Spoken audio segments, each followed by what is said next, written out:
how do you think somebody would go about just getting like insanely jacked off of this diet?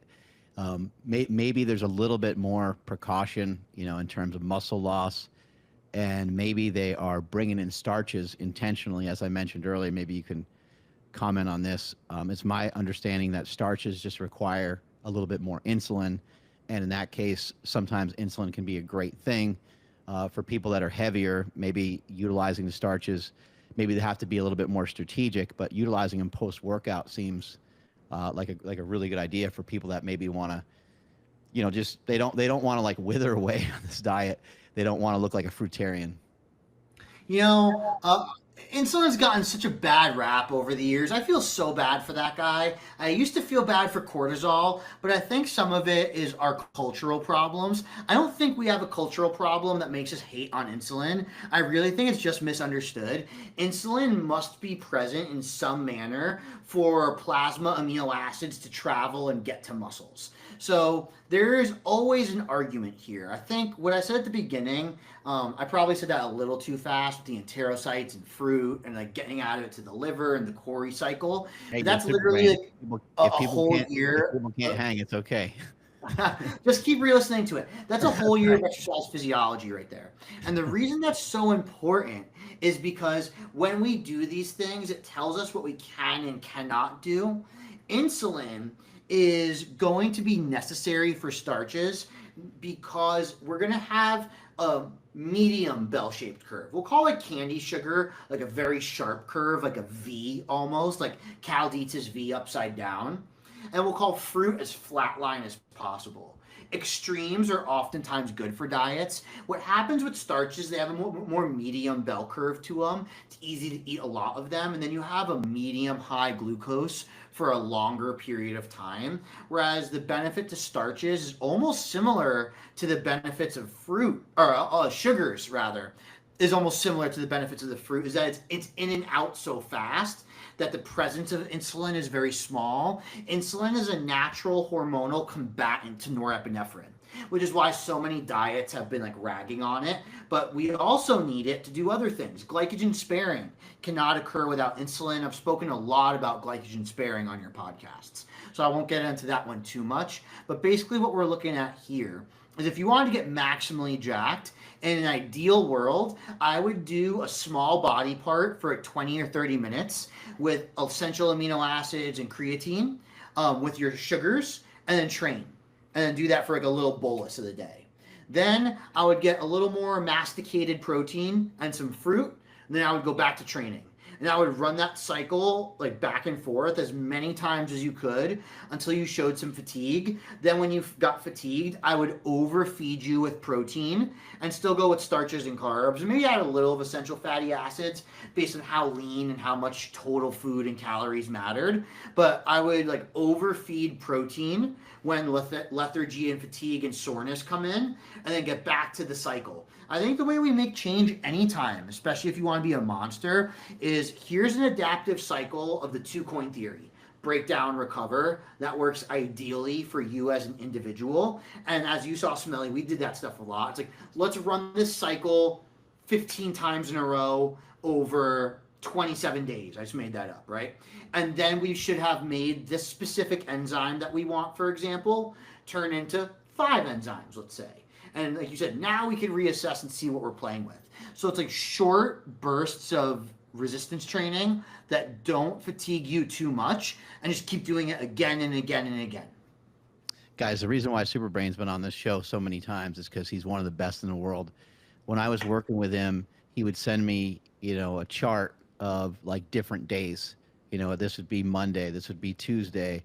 And it was like I could sort of melt it into my own training because, he and I talked a lot and he helped me with the training aspects of stuff too. But I have my own vast knowledge of training, and he knows that I go off and just do smelly things here and there. And so he was like, hey, if you're going to do this style workout, take this kind of nutrition. And it was really nice how it was set up. And it reminds me a lot of Joel Green, who I've had on the podcast many, many times too. Joel's like every day is a little different. And I think that's an amazing thing. So what you're saying, some people might be like, oh, EAAs and creatine, EAAs are not part of sugar fasting, but what you could do is you can do exactly what Superbrain laid out. The next day can be a full-on sugar fast. And I want you guys to really start to think for yourselves. You guys ask me a lot of questions, and it's awesome. And it's great that we have Superbrain here today. We can ask him a lot of questions, and we can learn. But I want you guys to take the knowledge that you're learning, and I want you to turn it into wisdom. And I want you to realize that you are actually way smarter than you think. Like people that are listening to this podcast, maybe if it's their first time listening to this podcast, maybe they don't have some of the previous knowledge, but if they've been listening to this podcast or been listening to other podcasts that are similar and you've been training for years, you guys already know. So people will send me, they'll say, hey, Sunday I like to go out with my family and just, go get a nice brunch and just enjoy myself.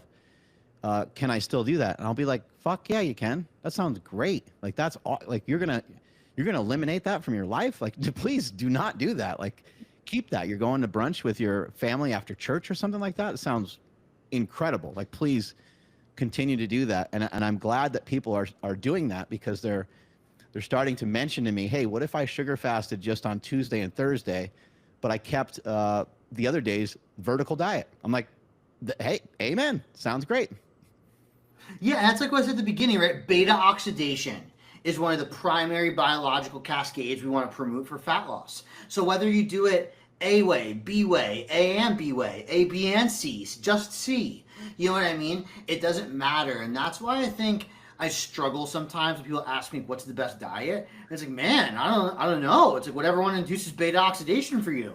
And for some people, certain things are easier to cling to than others. Some people are like smelly, where it's like seasonal. It's like, I'm doing this now, then I'm going to be the best at something else in a year or two. That's all more than okay. In fact, I think that's the secret to sustainability. I tell college athletes all the time, you're not a toaster. Just because you didn't do something good once, I'm not going to throw you in the garbage. You're not horrible because you had one bad event, Like when machines break, we usually throw them out. Like you're a human being. I love that. You're not a toaster. That's a great way of looking at it. How do we get good at this? Because that's a principle that you've been teaching me for a few years now. And you mentioned this to me before about getting good at eating protein because, a lot of people maybe as of 2 to 3 years ago, a lot of recommendations for people to really jack their protein up. And that's great. Like I think that's I still like that idea. I still believe in protein leveraging and stuff like that. But as you pointed out, if someone goes from having 100 grams of protein a day to having 300, there's going to be some problems if their body isn't used to it and if the body doesn't have the right enzymes. How do we adapt? Is there, for some people that are hitting me up having digestive issues and all these things, should I just tell people, hey, look, man, why don't you try this for 3 to 5 days and just see how this feels? Because they're trying the sugar fast and they're just getting crazy bloating and sometimes they're not feeling well. Maybe after, eating too much honey or something like that. Should there be some sort of, for some of these people, should there be some sort of starting phase so they can get good at utilizing some of these sugars? Yeah, totally. For example, this is let's say you were to start it on Monday type of thing. This is something that'll be very different if you ate like crap the night before or not. We've seen that insulin resistance really starts in how quickly, we'll call it hours, to really 36 to 48 hours of elevated glucose and triglycerides, elevated both, is where insulin resistance starts to come in. And I think that's a really paramount thing for the general public to understand. One, because it means one single day will never make you or break you. It's the synergy of multiple days in a row. And two, it's that both of these fuel sources can be leveraged. Both of them low bad, both of them high bad. Anywhere in between is probably the area you want to be in. So let's say you had a friggin' pizza for dinner the night before, and you try to do your normal sugared fast, which might be 500 grams. But your glucose already started high and your triglycerides started high because of the pizza the night before. So I think exercise is wonderful because it'll always deplete your liver of glycogen at least a little bit, even if you did 2 minutes rest between bicep curls. So you're always kind of not getting into a place where you have a massive surplus, as long as you commit to that exercise. I think a great way to start, because, when we get good at, let's say, the low carb diet, You have to get good at eating a certain way and like getting used to the flavor profile and maybe being fuller immediately after, but longer time you don't. The way you get good at handling carbohydrates is, funny enough, getting your sugar low sooner after you eat them. So let's say you struggle, like you ate like a huge plate of fruit, like Smelly and Super Brain said at once. And you're like, dude, that made me feel horrible. And it's like, all right, you just couldn't handle it. You know, I got wonderful business advice like a while ago, right? And they said, Andy, there's 10 floors to the building. You have something to learn on every single floor. You don't just get to take the elevator to the 10th floor just because you're super brain. He's like, you have to learn something from every single floor. And that's how enzyme, hormone, and any biological adaptation begins. So it's like, all right, let's say you went to the gym and you worked out pretty hard and you had 2 scoops of Hydro Whey, like 50 grams of protein, and it hurt your stomach. That probably means that you're not even good enough at protein digestion to start working out really hard. So by proxy, you can't also worry about fat loss yet. You know, I think people are switching too many things up at once. Let's digest sugar well. Let's start by having an apple and like a gutsy, maybe. It's a food product I found, like a little mashed up fruit, organic, with some prebiotic fiber. There's a million of those, right? Maybe have like 40 grams of carbs, mainly from fructose now. And then in 2 hours, do it again. And then in 2 hours, do it again. And track your glucose, because maybe you track ketones on the ketogenic diet, you track your biceps and like your muscle body comp if you're doing X, Y, or Z diet. Here, you're gonna track your glucose levels. I had 50 grams of carbs. What happened to me after? It's like, I felt amazing. And then it said my sugar was 75. It's like, wow, that's kind of probably a good thing to know. So then you eat more. And it's like, wow, it went over 100. I still felt good. And then you ate like a slob and you got to 150 and you felt horrible. Then you learned about yourself better. You learned about how you digest those carbs better. And now, even cooler than that, in the future, you can know if you made progress or not. So it's like, all right, I lost 5 pounds. And more importantly, after 100 grams of carbs ingested, my sugar response was even better. So that means I can lose more weight in the future. It's easy to lose 5 pounds this week or next week. It's not easy to keep that up and to make it body fat and to do it for 12 years like Smelly has. I think also too, you know, another recommendation I have for some people that are just, you know, feeling some weird effects. I think what you said right there was amazing. Like, if you do that 40 to 50 grams of carbohydrates, you know, a bunch of times a day, I think you're off to a really good start. I can't see any reason why you're going to have real digestive issues unless you just haven't touched fruit in a really long time, because, you know, maybe fructose is not too much different than lactose, because I know for myself, I haven't drank milk in a really long time. And so if I have like ice cream or milk, I'm going to have issues because my body does not know how to digest that anymore. It doesn't seem like I have the enzymes for that anymore. But if I prepare my body for that, and I utilize some strategies from Joel Green, because Joel helped me get rid of lactose intolerance like years ago, I'd have to go through that protocol again, and I'd have to drink a little bit of milk, and I'd have to have other dairy that's not as offensive. And so people are going to have to really find their way. I like the idea of the apple. Even though the apple's got like the pectin and stuff on the outside, you're just eating one. You know, just don't eat 2 apples in a row. Like, that's probably going to blow your stomach up. But eat 1 apple, eat 1 orange. They both are fibrous, and see how your body reacts to it. And I think so much of this diet, and so much of what I'm trying to promote and communicate, is I want 2 things to happen, and they're both very, very important. I want you to have good energy levels, and I want you to be losing weight. I want the scale to be going downward. For the people that are interested in weight loss, that's what this diet is. This diet is mainly a weight loss protocol, and I'm sure I can build protocols and help people also gain weight and get more jacked, as you gave us a little insight into that. It's mainly a weight loss protocol.